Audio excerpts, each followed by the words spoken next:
This episode of Archispeak is brought to you by our friends at Arcat. You have heard us talk about Arcat in our podcasts by now.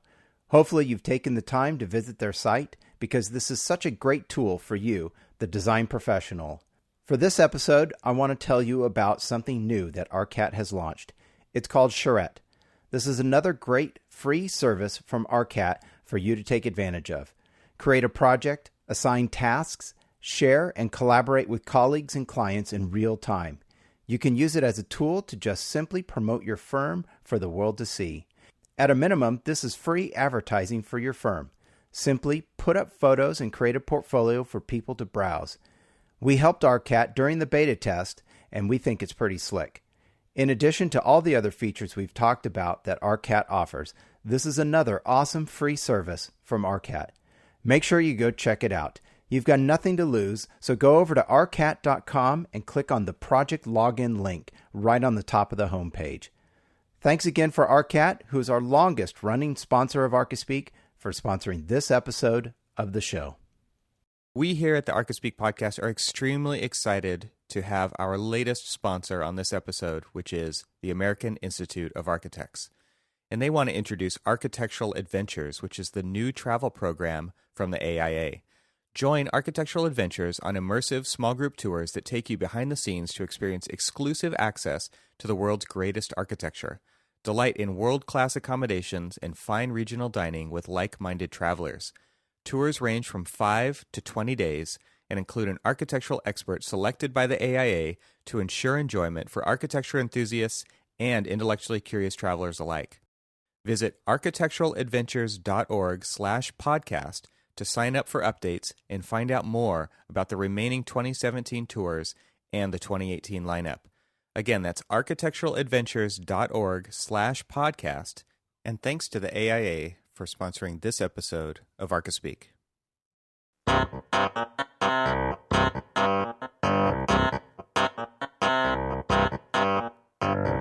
Welcome to Archispeak, the podcast that talks about what it's like to work in the profession of architecture.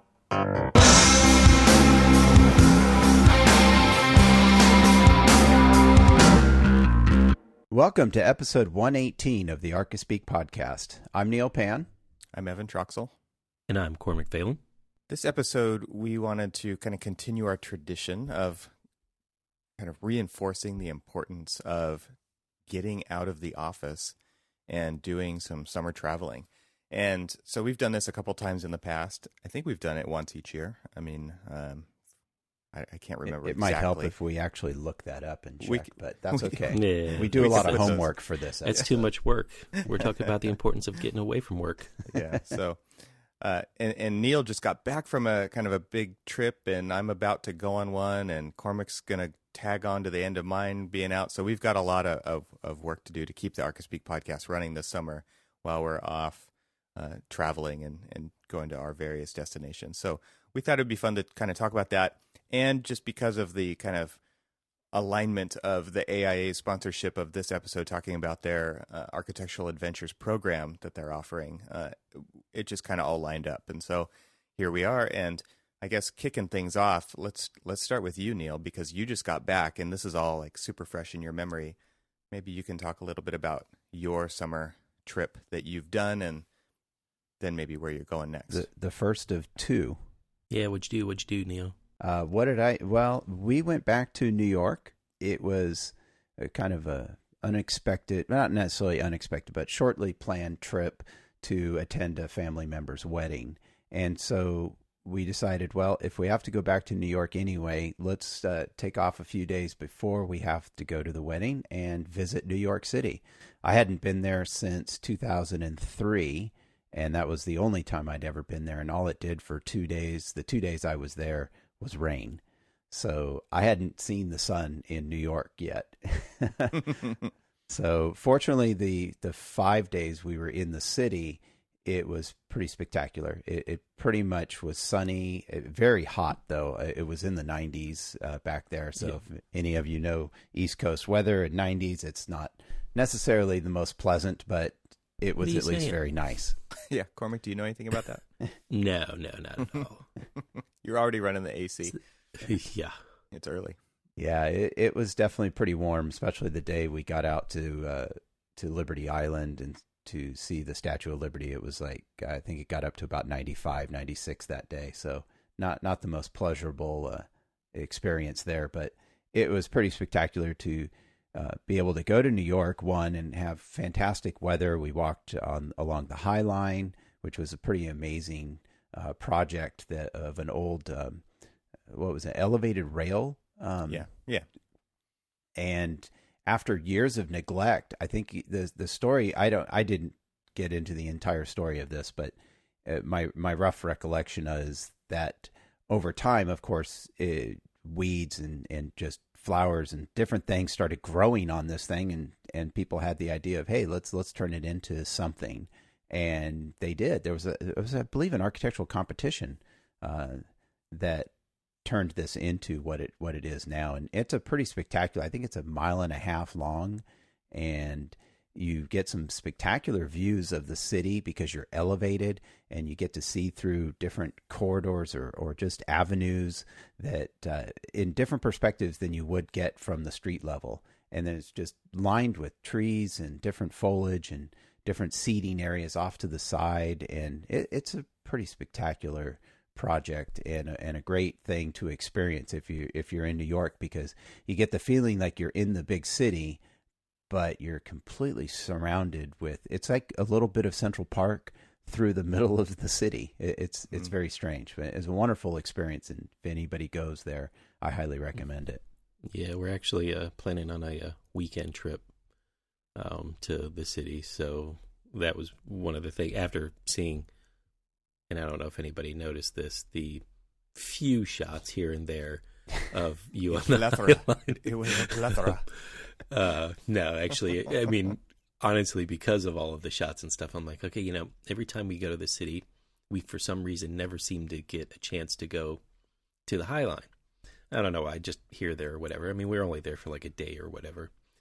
And to see all the shots, I'm like, you know what, I gotta go see the High Line, because it looks cool. It looks fantastic.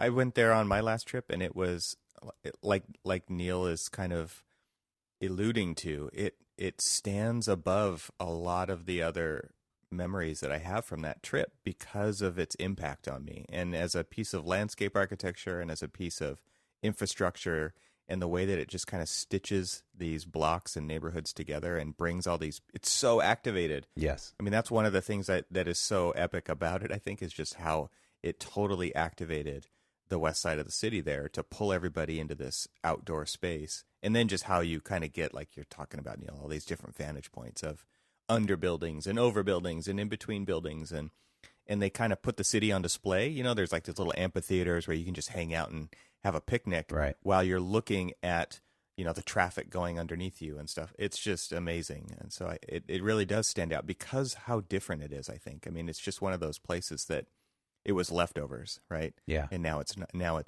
center of the action. So it's very cool.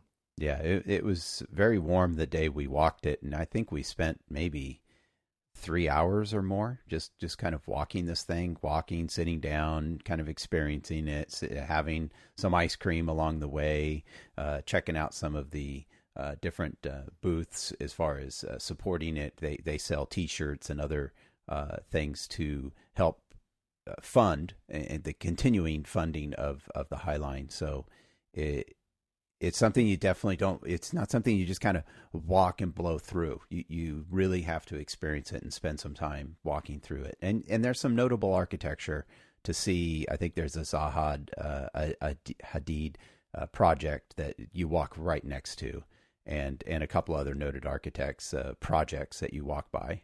Doesn't it start or end, or however it's depicted, at the Whitney? Yeah. Yes, it does. Probably the newest edition. The new Whitney. Yeah. The new Whitney Museum. Yeah. It depends on which site. For us, it was the end of the walk, and we actually got to go in the Whitney as well. Did you go end to end? We did. Our cool. hotel was cool. up like about 2 blocks away from the beginning near the Hudson River. So we started there, and in fact, on one of my, I was able to run several times. In fact, on a suggestion from one of our listeners, Laura, that to go out and run along the Hudson. It's really spectacular. So I got a chance to do that, and the first day I didn't really know where I was going. So as I was making my way down to the Hudson, I saw some people exiting off of the street and onto what looked like a run, a place to walk or run. And so I kind of turned and I went onto it, and then I started like elevating and turning, and I'm like, wait a minute. Oh, I see the path down, the parkway path down by the Hudson. And I'm on this elevated thing. What is this? And it kind of circles around, and I'm like, oh, wait, I think I'm actually on the High Line. I had no idea. And so I kind of turns. So I stopped or came to a point where there was a stairwell, and I was able to go down and then back out to the Hudson and along the parkway there. And that's a spectacular thing to do. Of course, running in almost 80-degree weather at 8 o'clock in the morning wasn't necessarily the most pleasurable thing, but probably 60, 70% humidity. Yeah, I never checked actually, but it was definitely uncomfortable to say the least. But it was fun to do that too, because you get to experience kind of something I don't think everyone gets if you're just in the city or doing things like that. So I'm running along the Hudson, and other people are either on the weekend. When I did it, you get lots of other people that are running or walking and biking. Lots of biking along this. It's almost like they had two different trails. It was the bike trail to the left and the walking trail off to the right, and oftentimes they were separated. So very spectacular. It's just some great views of the city and kind of how people really live, I think, was the biggest impact of being able to do that, because I went in both directions from where my hotel was. So I'm a little off on my northwest, east, and south directions when I get to New York, because I'm just not there enough. But I went one direction a couple of times and another direction another time. But what I notice is how people really live in a big city. I don't live in a big city. And so for me, it was interesting to see, hey, there's people out. There's all of the, I think New York was a great example, especially along the Hudson, the running paths along there was just a great example of how people can live in a big city but still be close to nature and have little small areas of community gatherings or small gathering areas. So as a landscape or city planning sort of exercise, it was just fascinating, because there were times I didn't feel like I was in a big city, or that all of this stuff was happening around me. I mean, the Tony Awards happened while we were there. Had no clue. Should have actually known, because maybe we could have lined the red carpet area and seen some stars or something, some Hollywood or not Hollywood, but some actors and different things. That would have been probably cool. That's cool. But I mean, all these things are happening in this big city, and yet you can feel very safe and just different experiences of different spaces, that you can run out on some of the piers. And it's just a wonderful experience to experience from an architectural standpoint. How can we create different, these different landscape spaces in a big city? Yeah. So I found that part very fast, really fun to experience, I should say. And you guys took your kids on this trip, right? So it was a family outing. Yes, it was. Yeah. That's cool. Yeah. Very cool. Yeah. So the kids got to run around, and I think there's a benefit of being on the West Coast and going east, because the kids, there's so much to see in New York, and things are up very, open very late, and much later than locally here. So the kids had a 3-hour advantage, so they could easily stay up till midnight or 1 o'clock, because it's only 9 or 10 for us here, at least for the first 3 or 4 days. I don't know if the kids ever actually kind of switched time zones, because it was rough getting them up in the morning and tough to get them to go to sleep at night. That's for sure. But that just sounds like a kid. Yeah, probably. and hey, it's pretty exciting to be there, especially cruising through Times Square at like midnight on a Saturday or Sunday night. Yeah. Just all the people and all the lights and all the activity. I think for them it was quite the experience. We did get to go up to the top of the One World Trade Center, or One World Observatory, they call it. Wonderful experience. If anybody gets a chance to go, definitely do that. It's very different. It's a different sort of experience than going to either the top of the rock or to the top of the Empire State Building. Those are, you just kind of, you walk up, you get out, and you look around. And I give the people that designed the One World Trade Center, that experience, the observatory, a lot of credit, because they turned it into an experience. And I won't spoil anything for anybody. If you go experience it, it's really cool. Eventually, yes, you do get to walk around and look out, but they turn it, they have a process that you go through as you go up and you get out and you go to eventually getting out and looking around. So it was kind of a modern take on how can we turn this into more of an experience than you just walking up some stairs or getting out of an elevator and going out and looking through the plexiglass to see the city. Very cool. Very cool. Well, the cool thing about the High Line, because, you were talking about going to Rockefeller Center and places up kind of closer to Central Park. Mm-hmm.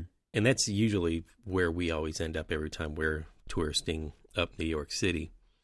And so to have the High Line and all of the different things of the High Line and in the new kind of park area along the Hudson that you were running and stuff like that, down kind of, in lower Manhattan, kind of really starts to help bring that city further to the south. Because, most of the time, every time we went there, it was totally there. If we went there, we were really just trying to find a specific something. It wasn't, hey, this is kind of part of this whole New York experience, because it's the business center. Mm. And now and of course, anybody from New York who's probably listening to this is like, no, you're full of crap, which I probably am. But at least now with like the High Line and stuff, touristy people who are wanting to see, more of the city and get to feel a little bit more of what's going on outside of all the tourist districts of Broadway and Central Park and stuff. Actually, for me, that's now like the only thing that we're going to be doing is going to be hanging out in like lower Manhattan and going checking out all of the things that are happening down there, because it's a part of the city that I haven't really had a chance to experience. And, it sounds like you had a great time. Yeah, it was pretty spectacular. Getting a chance to see the memorial. We didn't go through the museum. Quite honestly, I'm not sure I'm ready to do that, especially with the kids right now. It would be really interesting to see the, what's the shopping center there next to the One World Trade Center? I'm totally blanking on the name now. Not sure. We'll have somebody tell us. Yes, that's a spectacular experience. That's the, why am I forgetting? The architect and engineer that does the bridges and Calatrava. That's Calatrava's building that he did, the Westfield Shopping Center. There's name. I'll put it in the show notes, but that is just spectacular to experience. It's right next to the memorial to the Twin Towers. Transportation hub? Yes, then the transportation hub, yes. There's a shopping center, too. They have a shopping mall in there as well? There's a shopping mall in there as well, yeah. Awesome. I'm going to leave my comments alone. It was pretty spectacular. Just everything about New York. And again, we experienced great weather. And, of course, the day we leave the city to go to where the wedding was, which was a couple hours north, we start to get the rain and some of the not quite as pleasant weather, but it was like 5 days of just perfect weather. So as an architect and doing this traveling, bring it back to, does this affect what you do in any way? Do you feel like? I don't know if it affects what I do. I think what it does affect is just from a life experience, which of course always affects everything you do, right? You always think about, hey, I saw this, or I experienced this space, or here's how they did it here.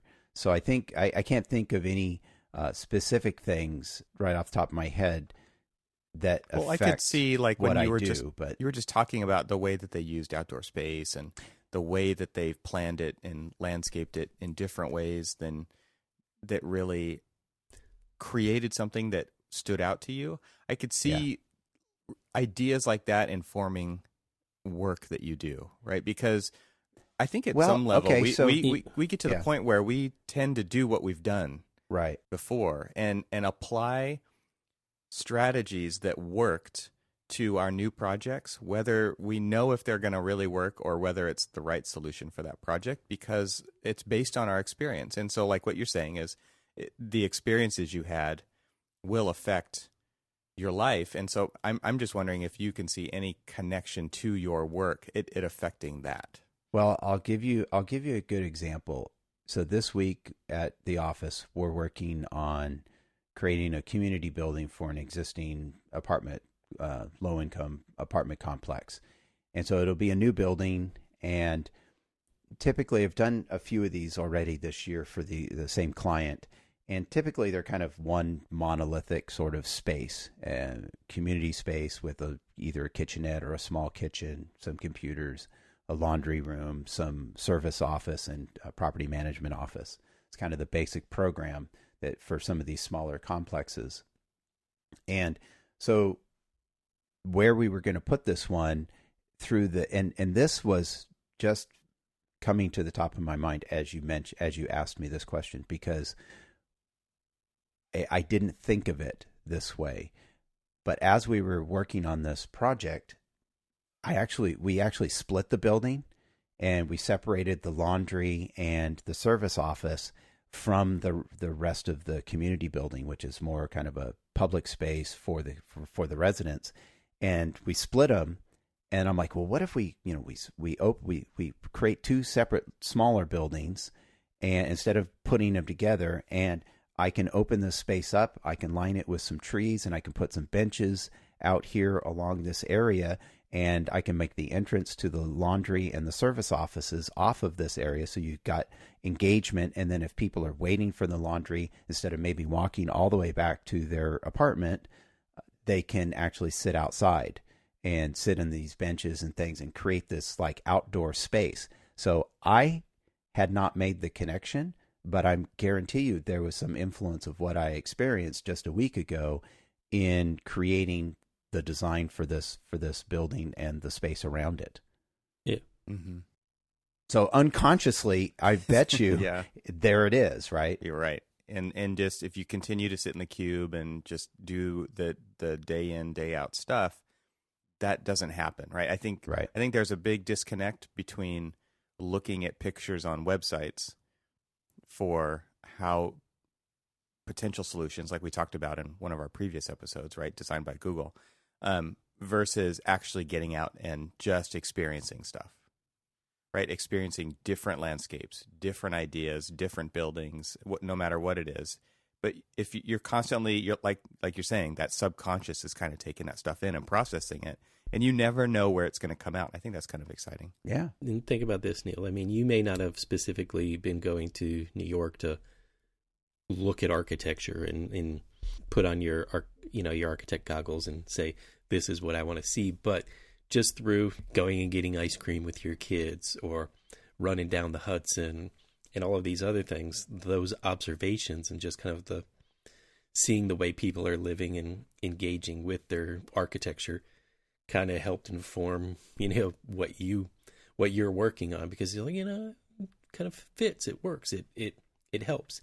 And just the way that you explained it, it sounds like if they build it this way, think about, how much more the experience is going to be enriched by, having these outdoor spaces and kind of like these little separate spaces, just kind of creating this rather than just a single building with, a single use kind of thing. It's now creating a commons and something that almost creates community engagement just by your running down the Hudson or getting some ice cream with your kids or walking along the High Line.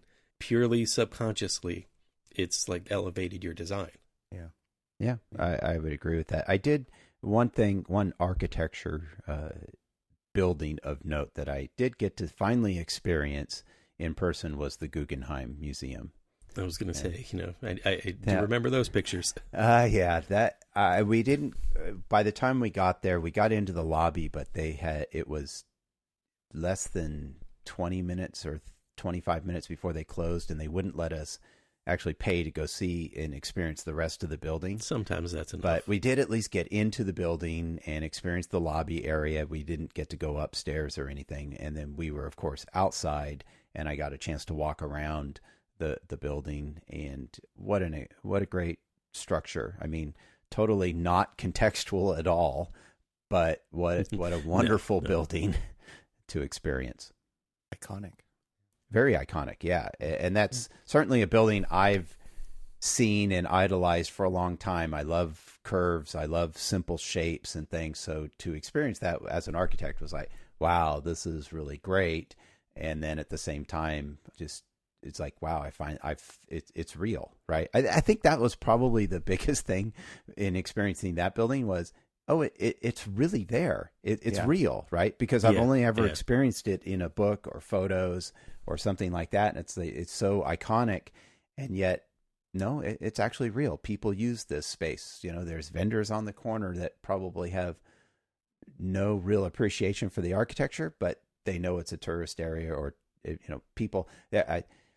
There were people taking pictures all around this building from across the street and all over. And when we were there was a fantastic time because it was late in the afternoon and the sun was behind or in front of the building. So we got some great light. The golden hour. In front of it. None of it was in shadow.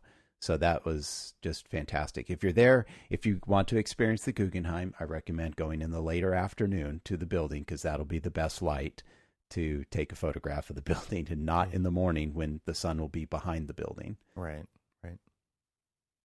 So speaking of Frank Lloyd Wright, Cormac. Speaking of which, good segue. Queued it up there for you. Thanks. Set it on the tee. No coach pitch.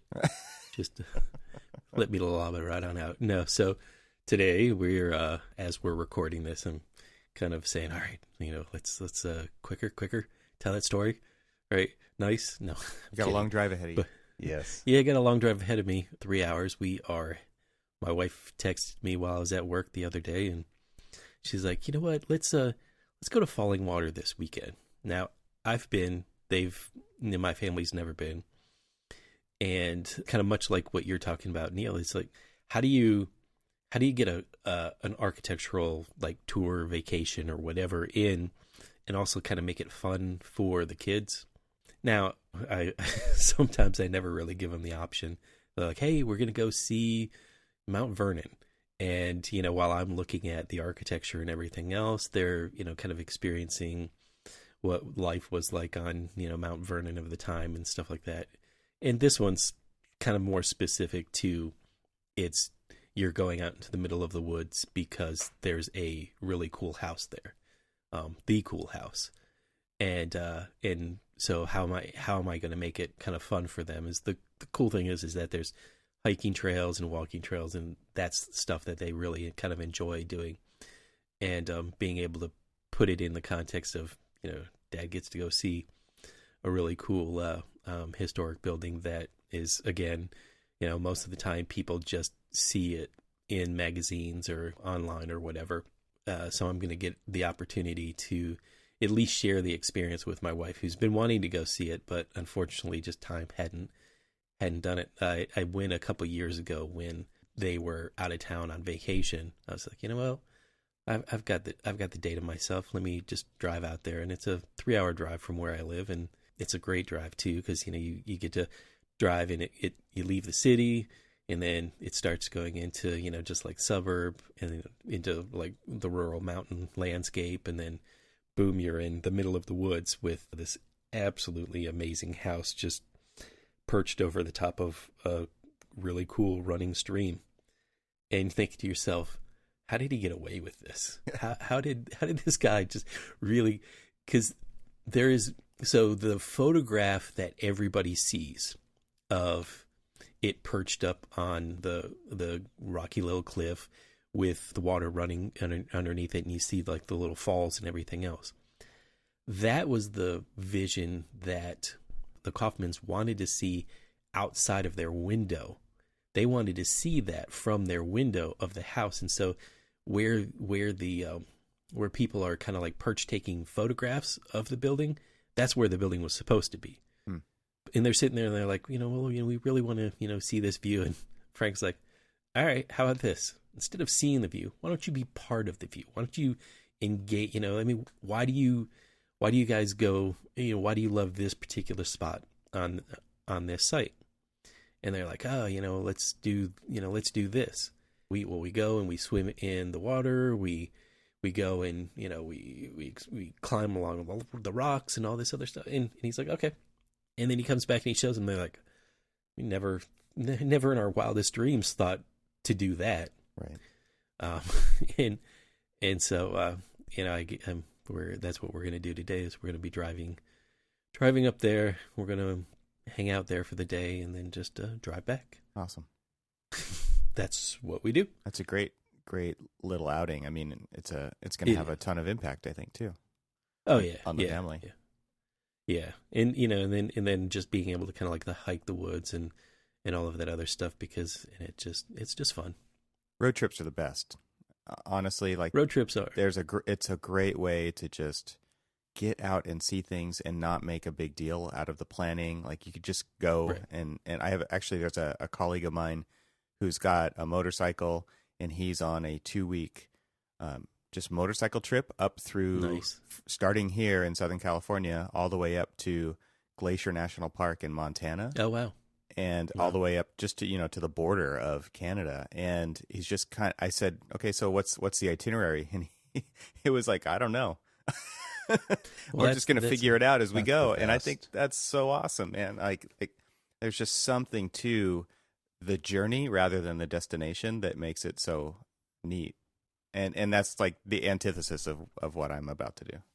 Yeah, well, that's exactly what we do, like all of our weekend trips. The great thing about living on the East Coast, especially kind of mid-Atlantic region, is we can drive for a few hours. It takes me 4 hours to get to New York City. Mm-hmm. It takes me 3 hours to get to Falling Water. It takes me 3.5, maybe 4 hours to get to Pittsburgh. And then literally just draw this little circle around where I live and all of the different places that I can go. Philly is 1.5 hours away. I mean, you got all these different places that you can experience distinctly different things. Mm-hmm. Philly is different than New York. It's different from like driving through Lancaster County, Pennsylvania, right, and seeing all the rural farmlands and the Amish and things like that. I mean, it's just completely different things. And that's what we love about the areas, because we can just do that and have absolutely no plan on where we're going.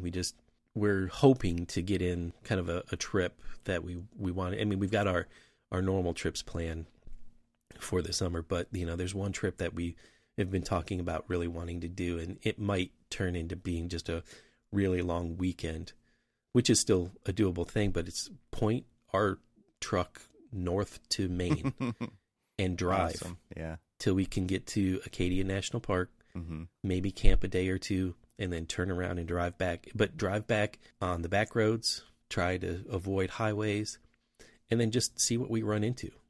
Yeah. I mean, that's what we did when we went to Niagara over the Christmas break. We stayed completely off the highways as much as possible. And just the back roads and all of the really cool little old towns that are like 150 and 200-year-old towns that are still there, that are just maybe not thriving as much as they used to, but still cool little hole-in-the-wall diners and things like that. Just really getting a chance to see kind of old Americana. Yeah, it just is absolutely amazing. Yeah, the more you can disconnect from the normal, right? The commute style, right? And get on those back roads and actually be looking where you're going and not actually sure, and trying to figure it out as you go along, and taking the time to stop here and there to read the signs and whatnot. I think that's just like a great strategy, if you want to put it that way, to getting out of the house and doing something that will actually affect your career in different ways that you never thought of. So again, bringing this stuff back to what you do, you're seeing things and you're because cities are built over time, and you get to see how someone has to deal with somebody else's problem and turn it into an opportunity, and figure those things out when you visit these old, especially these super old towns like you're talking about. We don't have those here on the West Coast, right? We don't have anything that old. So you get to see how they built on top of this and how they got around that, and experience that stuff as you're driving through these back roads. It's really cool, and I'm sure it affects kind of, it could affect campus planning in a way that you never thought of, or whatever. Like the engagement of how, bringing it back to Neil's trip to New York, the High Line. Right now we've got this cool little project that we're working on, which is just a pedestrian bridge that connects the older part of this campus to its new expansion. Well, unfortunately, it's kind of cut off between the new expansion and the main part of the campus by a double track railroad. And you kind of like elevate up over the top of it, and then you have this really small, currently right now it's this really kind of diminutive little pedestrian bridge that you cross over, but you have to like go up 14 and a half feet, go across, and then go back down 14 and a half feet. And so we're trying to, one of the projects is to really try to figure out how to engage, make that more processional, make it feel like it's part of the campus, make it not feel like you're coming to the edge of campus, walking across a street, walking up 14 and a half feet of stairs, walking across this thing, and then walking back down 14 and a half feet of stairs, and then boom, you're in the middle of their campus expansion. Right now, it's so very just, I got to go that way. But we want to make it kind of more processional, more connected to the old campus, make it feel like it's celebrated, make it, feel like it more of a ceremony type thing rather than kind of like pull-offs, and where you can sit and you can kind of survey the new part of campus, because you're up high and you kind of like look down and it's like the athletic departments, the new nursing schools there, dorms are going to be there eventually. There are all sorts of really cool things that are planned for it. And just looking at these trips that you can take, like the High Line is a great example. And they had thought about that when they were thinking about this new bridge. It's just like, how can we make it more of just a utilitarian bridge, but make it more of an experience? Very cool. You don't do that by just like flipping through a magazine and trying to mimic something. You do that when you experience places like that. Neil, you don't do like splitting a building apart, because now you're going to you're going to have to convince them to spend a little bit more money, because now you're making one building into two.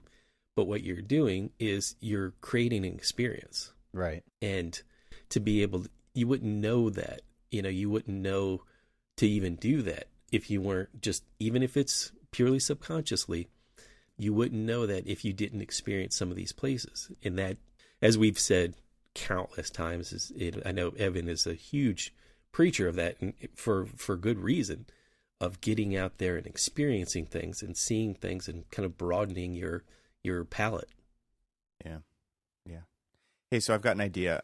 Why don't we stop here in the to respect your time, Cormac, and you get on the road and go to Falling Water, and we'll pick this conversation back up in the next episode and talk about what you experienced there, and then I can talk about what my plans are for the summer. Does that sound good? Sure. Sounds like a plan. I think that we're gonna a little teaser. Yeah, a little teaser there.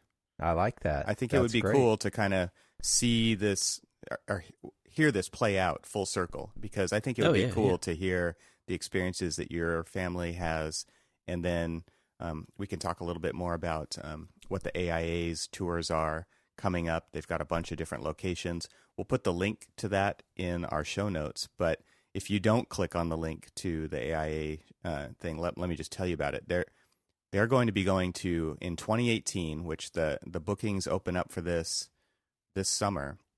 So just to kind of build on their ad a little bit, they're going to Germany. They're going to go to the Bauhaus. They're going to Miami. They're going to Lisbon and the Lisbon to London cruise. They're doing the Rhine River cruise. They're going to Eastern Europe, so Budapest, Krakow, Prague, Vienna. They're doing Portugal and southern Spain. You can go to Japan, Montreal, the southwest of the United Kingdom, and Cambodia. And then they have even some more potential tours on top of that. So there's a lot of stuff going on where you can be like specifically doing architectural sightseeing tours with a guide from the AIA who is well versed in that area. And I think that, we could continue this architectural adventures conversation into our next episode. Oh, absolutely. So yeah, there's definitely a couple of those you mentioned. Places I've been, actually, a couple of them, and then just, it sounds like fantastic trips. So definitely recommend it. We all know how hard it is to plan these trips. And so I think that's one of the draws to this is you don't have to do that. You can kind of just show up and be led through this. And there's something that's like really relaxing about that, just take, especially if your interests are being taken into account as an architect. So very cool. Right. Absolutely. You had mentioned it to Neil, when we were talking about his New York trip. It's like, were you looking at architecture? And, maybe subconsciously you were, and, consciously you were just kind of experiencing the city and stuff. But I love to go to architecturally slanted places that I know are going to be all sorts of different things. And I may be taking my kids to Philadelphia and going to different museums and things like that. And to me, I'm wanting to like enrich their education and kind of showing them, different art and different community type spaces and stuff like that. But I'm also going because I want to see good architecture.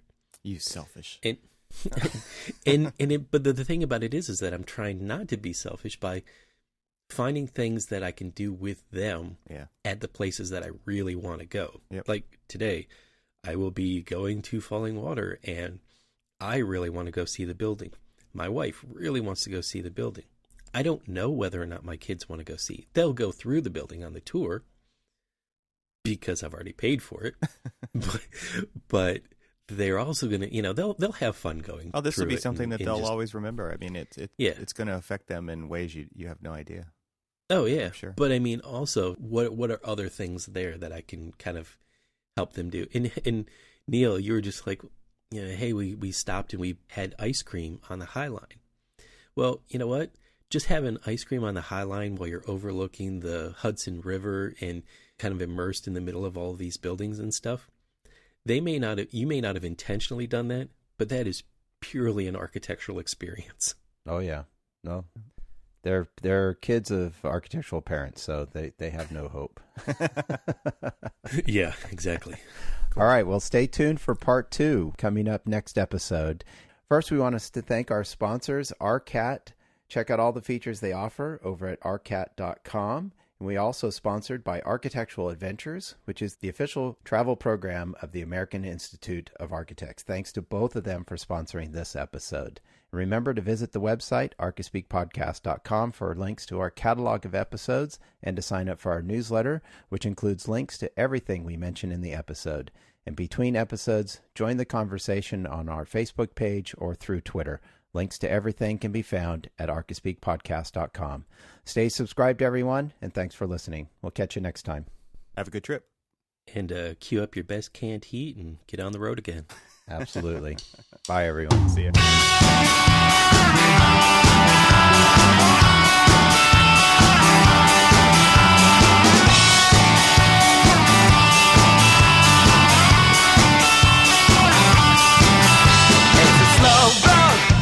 You have to walk it, you can start now, or you can hang your head in despair. The only road will take you there. They may tell you that you'll never recover, baby. I've learned one thing or another about you. It's the only road will get you there. And if they don't know how to treat a lady, maybe you can teach them how to act. They could use a little bit of discipline and a hand on the backside, baby. Let's pretend we're doing the right thing. And while we're at it, have the opposite day. Some like to hug, some leave a bruise, some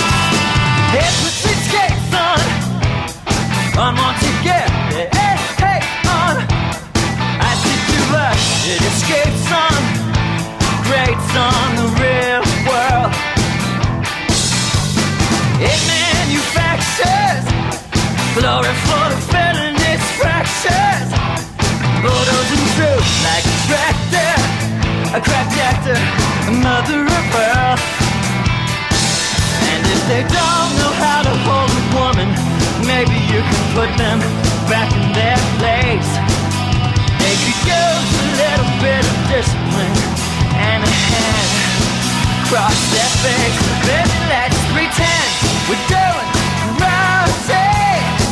And while we're at it, have the opposite day. Some like to hug, some leave a rose.